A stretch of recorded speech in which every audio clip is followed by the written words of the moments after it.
ಸದ್ಯ ರಾಜ್ಯದಲ್ಲೂ ದ್ವಿಭಾಷಾ ಸೂತ್ರದ ಜಾರಿಗೆ ಸರ್ಕಾರ ಸಿದ್ಧತೆಯನ್ನ ನಡೆಸ್ತಾ ಇದೆ.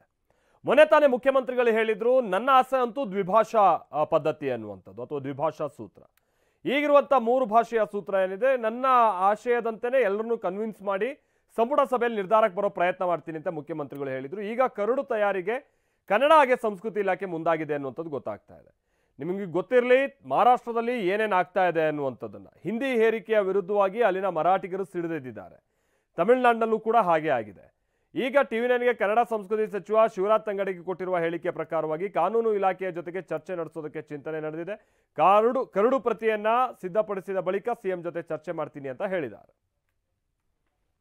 ಈಗಾಗಲೇ ನಮ್ಮ ರಾಜ್ಯದ ಮುಖ್ಯಮಂತ್ರಿಗಳಾದಂಥ ಸಿದ್ದರಾಮಯ್ಯ ಸಾಹೇಬರು ಭಾಳ ಸ್ಪಷ್ಟಪಡಿಸಿದ್ದಾರೆ. ನಮಗೆ ದ್ವಿಭಾಷೆ ನೀತಿನೇ ಅವಶ್ಯಕತೆ ಇದೆ ಅನ್ನೋದನ್ನು.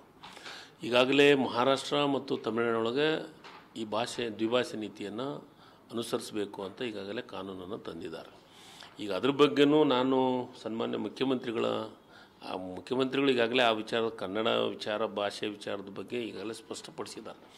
ನಾನು ಅದ್ರ ಬಗ್ಗೆ ಮುಖ್ಯಮಂತ್ರಿಗಳ ಗಮನಕ್ಕೆ ತರುವಂಥ ಕೆಲಸವನ್ನು ಮಾಡಿ ಅವ್ರ ಹತ್ರ ಚರ್ಚೆ ಮಾಡಿ ಇದಕ್ಕೇನು ಕಾನೂನನ್ನು ತರೋಕ್ಕೆ ಸಾಧ್ಯತೆ ಇದೆ ಅನ್ನೋದ್ರ ಬಗ್ಗೆ ಸನ್ಮಾನ್ಯ ಮುಖ್ಯಮಂತ್ರಿಗಳ ಗಮನಕ್ಕೆ ತರುವಂಥ ಕೆಲಸವನ್ನು ಮಾಡಿ ಚರ್ಚೆಯನ್ನು ಮಾಡಿ ಇವತ್ತಿನ ಜಾಗತಿಕ ಮಟ್ಟವನ್ನು ಗುಣಮಟ್ಟವನ್ನು ನೋಡ್ತಾನೆ ಮಾಡೋದಕ್ಕೆ ಸಾಧ್ಯ ಇದೆಯಾ ಸರ್? ಈಗ ಅದನ್ನೆಲ್ಲದನ್ನು ಸಾಧಕ ಬಾಧಕಗಳ ಬಗ್ಗೆ ಚರ್ಚೆ ಮಾಡಿನೇ ನಿರ್ಧಾರವನ್ನು ತೆಗೆದುಕೊಳ್ತೀವಿ. ನಮ್ಮ ಕನ್ನಡದ ಅಸ್ಮಿತೆ ವಿಚಾರ ಬಂದತ್ನಾಗ ನಾವು ದ್ವಿಭಾಷೆಯನ್ನು ಬೆಂಬಲಿಸುವಂಥ ಕೆಲಸವನ್ನು ಮಾಡಬೇಕು.